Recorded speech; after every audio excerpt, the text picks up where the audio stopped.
that they believe will be valuable for 100 years. And when I also think about that, I think about centennials, those who are, all the talk now is about millennials, blah, blah, blah. That's only because now millennials are entering the workforce.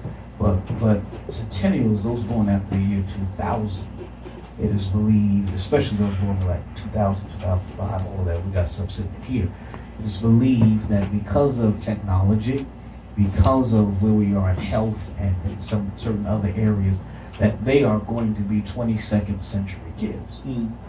That they will live at least over or above and even meet 100 years.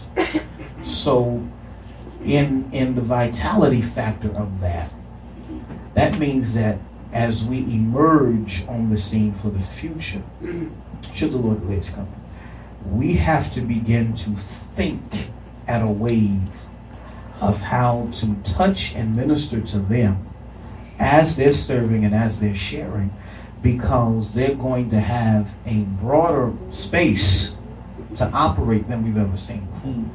And so when you're going to share some tomorrow on relational evangelism and how we have to be relational.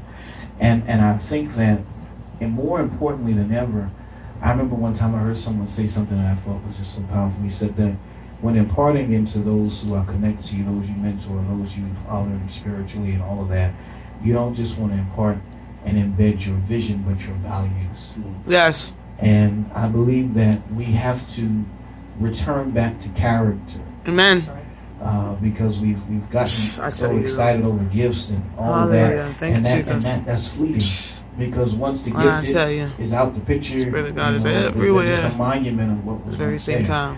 And so understanding values, having values is so critical to sustain us. And so, in your closing thoughts, just as we close this segment for tonight, we close out in prayer, what's just one thing that's on your spirit about all that we've just shared that you want to say? And then Steve, you can close out and then close out in prayer.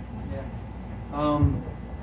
I guess what I would want to just share is the fact that it's one thing to have an experience with God, but it's another thing to where that experience can be visible to others. Amen.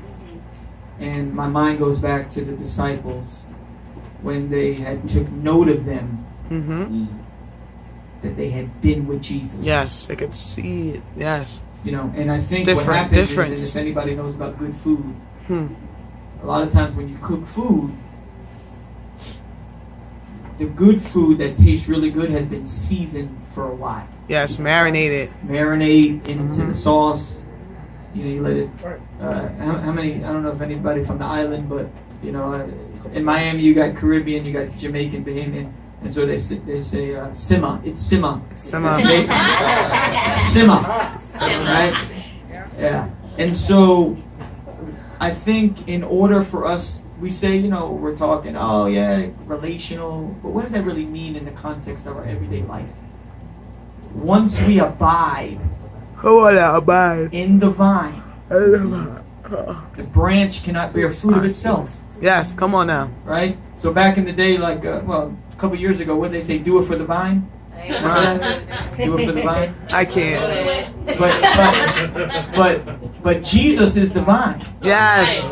Right, the husband. So yes. The church has to do it for the vine. Amen. Everything that we do shouldn't be eye service as men pleasers. Come on now. Right.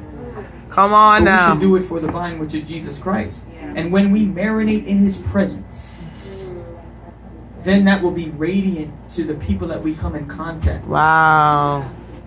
And we will build kingdom community.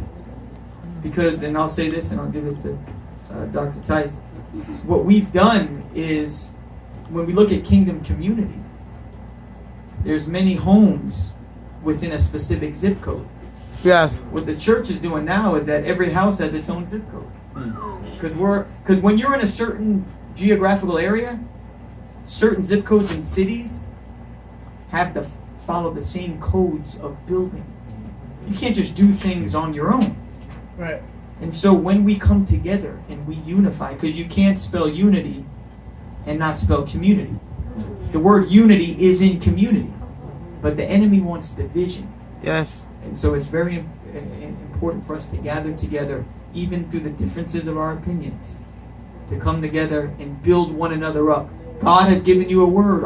You don't got to be with this title of bishop or archbishop, diocese, or pope, or apostle. God has given you a word. It says, "These signs shall follow them that believe." Right.